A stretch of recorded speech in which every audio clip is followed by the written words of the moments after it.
KL Rahul की बात भी कर लेते हैं, क्योंकि केएल राहुल की बात इसलिए कर लेते हैं, विराट और रोहित के ना रहने पर, उनके संन्यास के बाद जिस खिलाड़ी से सबसे ज्यादा उम्मीद थी एज अ बैट्समैन, मैं कहूंगा कप्तान शुभमन गिल से भी ज्यादा अगर किसी को, मुझे पर्सनली ऐसा लगता है कि केएल राहुल से उम्मीद थी कि वो रन्स करेंगे। रन्स उन्होंने किए, 90 रन उन्होंने यहां पर भी बनाए।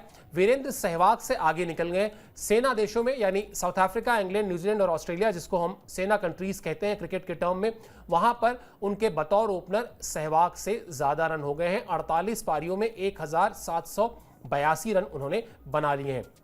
और जो मौजूदा पारी है, मौजूदा जो सीरीज चल रही है, उसमें भी उन्होंने 500 का आंकड़ा पार कर लिया है। तो ये बड़ा जरूरी होता है कुणाल कि अगर एक यंग कैप्टन है और उसके पास टीम में 3 या 4 खिलाड़ी ऐसे हैं जो एक्सपीरियंस्ड हैं, जिनको 1 दशक का क्रिकेटिंग अनुभव है, इस पर्टिकुलर सिनेरियो में बात करें आप, तो आप चाहेंगे कि इस सीरीज में जसप्रीत बुमराह हो गए, इस सीरीज में रविंद्र जडेजा हो गए, इस सीरीज में केएल राहुल हो गए। ये वो नाम है जिन्होंने पिछले कुछ सालों में भारतीय क्रिकेट को देखा है, भारतीय क्रिकेट टीम का हिस्सा रहे।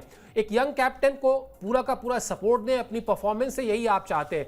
केएल राहुल उसमें एकदम खरे उतरे, लगभग हर समय आपको वो क्रीज पर रन बनाते हुए दिखाई दिए हैं। बिल्कुल जी। और केएल राहुल की जो ये सीरीज गई है, केएल राहुल के करियर में इतनी कंसिस्टेंटली उन्होंने कभी रन बनाए नहीं है।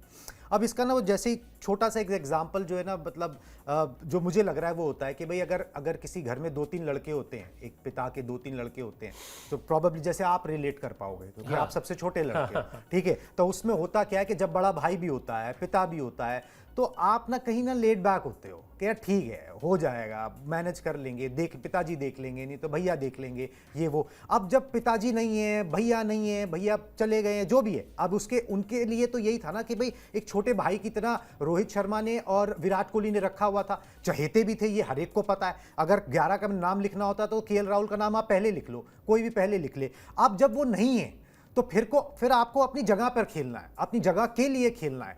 आपको वो रिस्पॉन्सिबिलिटी जो है ना, वो केएल राहुल पे कभी आई नहीं उस तरीके से कि भाई अब तुम पे जिम्मेदारी है, अब तुमको वो रोल अदा करना है। वो रिस्पॉन्सिबिलिटी इस सीरीज में उनके ऊपर आई कि भाई अब तुमको करना है। और अगर तुम T20 आए वैसे नहीं खेल रहे हो, अगर तुम टेस्ट मैचेस में इस मुहाने पर आके, इस एज में आके अगर पीक नहीं करोगे, परफॉर्मेंसेस नहीं दोगे, तो फिर तुमको कोई याद नहीं रखेगा उस तरीके से। फिर ना आपके लिए वो थोड़ी बातें, टैलेंट बहुत था, अचीव नहीं कर पाया, ये वो सारी चीज़ें जो है ज़्यादा रहेंगी। अच्छी बात ये कि वो प्रेशर जो आया, वो जिम्मेदारी जो आई ना, उसको केएल राहुल ने बहुत पॉजिटिवली लिया है। नहीं तो सीरीज में एक आधी अच्छी इनिंग्स आती थी जिसमें क्लास दिख जाती थी, उसके बाद ठंडी सीरीज जाती थी। यहाँ पर उन्होंने लगातार परफॉर्मेंस जो है वो दिए। वो एक सबसे बड़ा, ठीक है शुभमन गिल कप्तान है, मगर वो कप्तान अभी यंग है, वो नया लड़का है।